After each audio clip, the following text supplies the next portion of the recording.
Nous sommes ici dans l'hémicycle des trois régions Alsace, Champagne, Ardennes, Lorraine, qui sont devenues récemment cette grande région Grand Est, vous savez. Je suis en présence de Thomas Laval, un élu patriote Front National, qui est ici le défenseur ardent, le chevalier blanc de la langue française, au grand étonnement de l'UMPS d'ailleurs. Bonjour Thomas. Est-ce que tu pourrais te présenter un petit peu pour ceux qui nous écoutent ? Alors bonjour Lou et puis bonjour à tous. Moi c'est Thomas Laval, je suis étudiant à Sciences Po Paris, je suis également président du Front National Sciences Po section Jean Moulin et j'ai eu l'honneur en décembre dernier d'être sur la liste de Florent Philippot dans cette région et j'ai été élu le 13 décembre.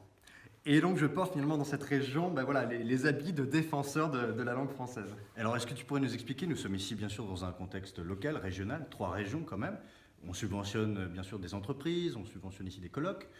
Comment se passe ton combat de terrain, finalement, de local, pour la défense de la langue française ?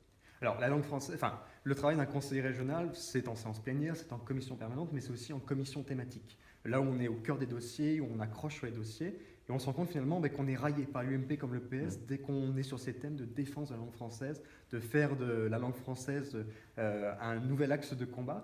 Ces gens nous raillent complètement parce qu'ils considèrent, que c'est un combat d'arrière-garde, un combat ringarde. Et au contraire, c'est que le combat pour la langue française, c'est un combat profondément moderne, tourné vers l'avenir, parce que la langue française, c'est un enjeu culturel. C'est aussi un enjeu géopolitique, parce que le français, c'est une langue qu'on a en partage avec des millions de francophones à travers le monde. Et d'ailleurs, ce sont les espaces les plus dynamiques au monde, où la croissance démographique comme économique est amenée à exploser. Et c'est aussi un enjeu économique, parce que, comme tu disais, nous, on subventionne des colloques. Derrière ces colloques, il y a des chercheurs, il y a des universitaires, il y a des ingénieurs.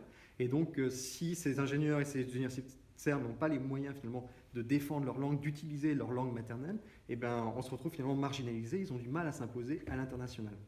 Finalement, à l'arrière-garde de leur mondialisation heureuse.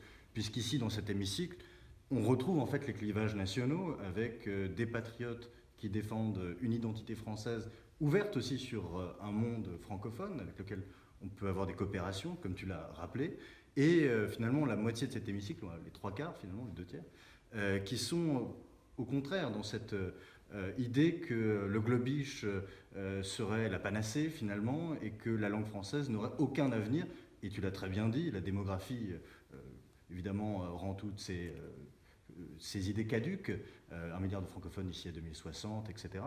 Donc, est-ce que tu dirais qu'ici, il y a un clivage en fait patriote-mondialiste, comme le dit Marine Le Pen De toute façon, on peut leur reconnaître cette cohérence, c'est qu'ils sont européistes, mondialistes à l'échelle nationale, ils essayent d'abattre les identités de nos pays, ils sont en train d'abattre les États-nations. Ils ont aussi cette cohérence mondialiste à l'échelle de l'Union européenne, et finalement, il la décline aussi dans cette région. Nous, patriotes, on est des défenseurs ardents de l'État-nation, des défenseurs ardents de la patrie, des défenseurs ardents du français.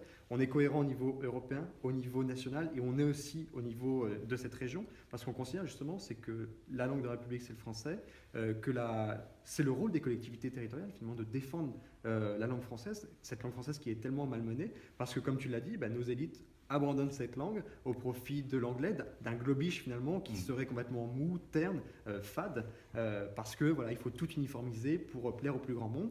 Et moi, je refuse cet état de fait. Je refuse qu'on capitule face au globish, qu'on capitule face à l'anglais, qu'on baisse les bras en se disant oui, c'est comme ça, donc on ne peut plus rien faire. Au contraire, je considère que c'est à la collectivité territoriale, aux élus, de porter ce combat, de défendre le français, parce que comme on l'a dit, derrière le français, il y a énormément d'enjeux, qu'ils soient culturels, géopolitiques ou économiques. Très bien.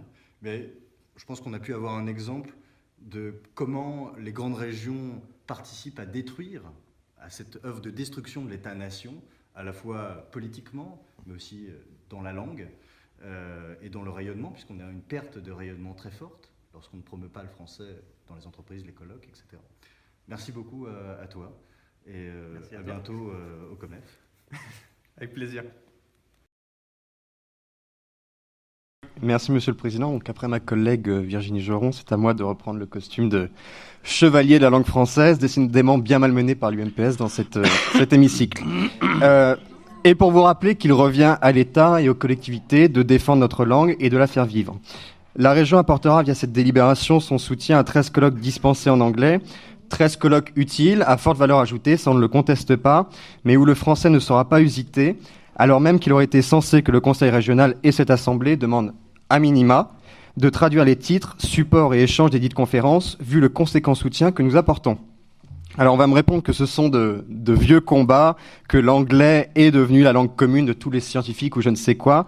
Eh bien je refuse cet état de fait. Nos universités sont mal classées, les travaux de nos scientifiques peinent à percer, nos ingénieurs éprouvent des difficultés notamment parce que nos pseudo-élites, vous en conséquence, ont désarmé comme pour le reste dès qu'il s'agit d'avoir un peu d'ambition pour ce pays et pour sa langue.